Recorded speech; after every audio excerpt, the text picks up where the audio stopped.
Hello everyone, it's Marysia Trembecka, and this week's podcast for my Love Your Creativity and Make Money is my reflection actually of Sidney Poitier, who of course died last week.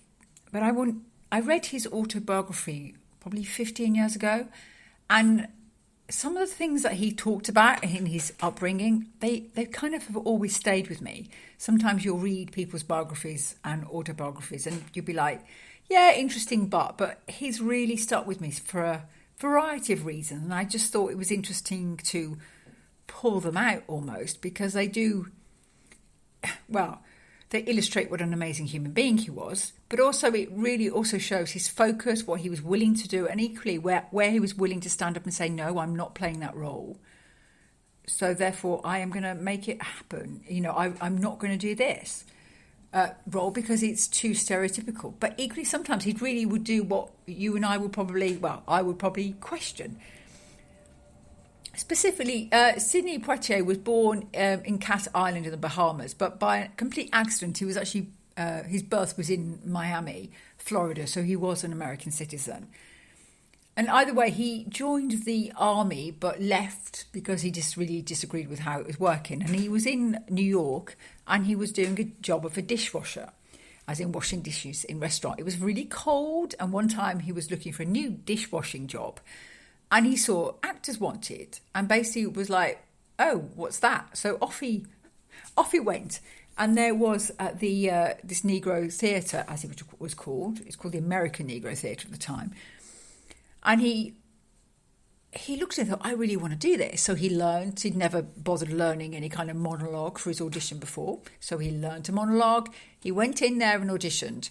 And what he certainly says, to my best recollection of reading his words, was the person auditioning to him said, basically, why are you bothering? You can't read properly and I don't understand what you're saying. We can't have you here. But Sidney kind of really he decided that being an actor, telling story was an incredible way of living a life. So he basically begged the theatre to allow him to basically attend classes, and as payment, rather than because they didn't want him in there, he would, before and after the class, he would clean and tidy up around. So when everyone else, all the other people in the company were chatting and going off to a bar, he was literally mopping and the floor and brushing the floor incredibly, and he kept on going.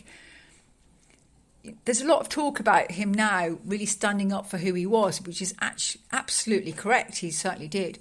But it's also interesting at his early stage, he thought, I really want to go after this. And I'm not sure I'd have said to someone, let me into drama school or let me into this theatre so much I'll even wash the floor for you. That shows incredible humility.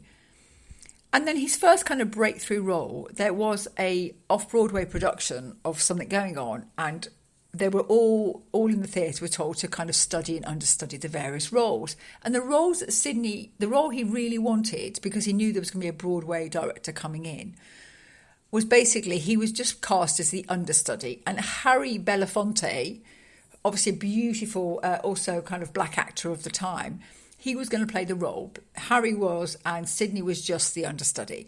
And Sidney talks about actually, running around cleaning the theatre space after a thing, hoping that Harry would fall and break his leg. He literally said this. He said that he felt it was his part. He worked really hard at it. But anyway, the time when the Broadway director came in to kind of listen to a read-through, Harry Belafonte was late. And after about 15 minutes of waiting, they didn't know what had held him up, because obviously he knew this was the time the big director was coming in. The director of the theatre said, well, we might as well carry on, and said, Sidney, do you want to read in for Harry until he gets here? Now, obviously, Sidney was not reading in. He gave it everything he had done. And off the back of it, he basically was given a leading role in this Broadway production, which is incredible. And as a side, the reason why Harry Belafonte was late was because he had to help his stepdad move some coal. This is the kind of situation then. And then moving forward in Sidney's career, he was very careful about the roles he picked. And in particular, he went up for, him and his wife had a restaurant, And he'd gone up for a film role, which of course was going to be the quickest way to kind of earn some money. And he was basically hurting for money. But he was offered the role. He went through this agent. But he looked at it, and the role was a very stereotypical black man who was a very kind of negative character. I believe, to my recollection, it was a very aggressive, violent character as well. And Sidney said, I'm not willing to portray such a character on screen. And so he turned it down. And the agent who had basically offered him the job basically said, I was so bemused because I knew that Sidney and his wife, the restaurant was not doing very well. They desperately needed the money. It was decent money. And there was Sidney saying, I'm not portraying a black man like that. And he said, I so could not stop thinking about Sidney, this man who I hardly knew, standing up for his morals like that. He said, I just could not help it. But I called him in, asked him why he turned it down. He told me why. And he said, I just decided I had to represent him. And from then on, he was his agent for a long time. It's just fascinating how the artists we are and the human we are, they're inseparable in very many ways, for good and bad. I mean, there's lots of stories about Nina Simone, if you've ever looked at that, where she apparently was bipolar in many ways, but she really stood up for the black community and, you know, wrote amazing songs like Young, Gifted and Black, and really stood up in a way that some of her peers of the time were not. They were not being so stridently, we are black, we are fierce, we should be respected. A lot of the other black singers, female, would just keep their mouths shut and sing the songs they were meant to sing, even though, of course, they might sneak in the odd strange fruit, etc. But there was definitely a feeling that Nina stood up more than a lot of others. And she says openly her career suffered from it. And obviously, unfortunately, kind of racism and stereotypes, gender, race, colour, creed and sexuality are all still abound. But hopefully we're all moving forward in that way, step by step. But Sidney Poitier, as I said, I love to read a biography because I love to learn about people's lives. And it's called, he's done a few books actually, but there's one called The Measure of a Man, where he was like, I wanted to examine my own life. He also did a book, which I haven't read, called Letters to My Great-Granddaughter, which is amazing. Great-granddaughter or granddaughter. But so worth it because I just thought, yeah, there's a man who really stood. And obviously, with all the outpourings of you an icon, you're amazing. But you could see it was something that was just embedded in who he was. I'm not playing someone that is not, which is just a stereotype of what the world thinks I am, even more important then than now.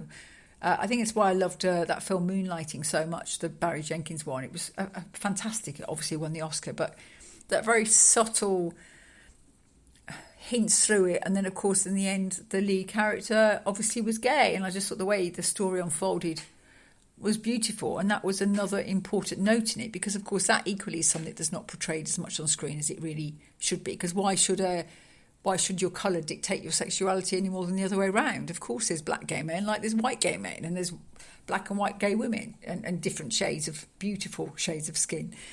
So I'm feeling that inspired. I should add at I forgot to mention that when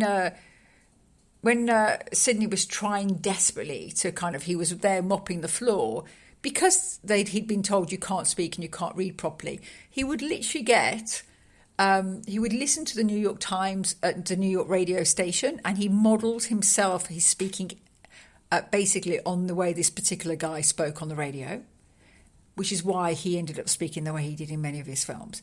And also there was an Irish man and also apparently an elderly Jewish waiter and a fellow Irish dishwasher who would help him learn to read. They would literally sit there between quiet periods and read the New York Times. So he kind of had to teach himself to read properly, because you kind of need that if you're going to learn to read scripts and understand it. So just really willing to do extra work and keep on going. So I do suggest you go and read more about Sidney, but I hope you're fantastic and your creativity in 2022 is kicking off. I have spent most of the last few days doing the audio versions of my Get Your Art in Gear programme. The domain has been bought. The website's going to go up. So I think it's going to be available in the next 2 weeks by the look of it. That's my kind of time frame. I'm endeavouring, technical issues notwithstanding, to get it all out and about by the end of Jan this year. So very excited about it. But I've been talking an awful lot today and rereading my stuff. So I'm feeling very motivated. So but it's wonderful. There's men in the world and iconic people in the world like Sidney Poitier who stand up. So I guess thank you, Sidney, for all the creativity and the honour and the respect you showed everyone, really. So have a great week. My name's Marysia Trembecka. This, of course, is my Love Your Creativity and Make Money podcast. Wherever you are, I hope you're making steps forward with your project, whatever your creative project is, be it an album or a film or a novel, and hopefully every day you manage to make small inroads. There we are. So this was live, so any faults of liveness are completely mine. Have a great day.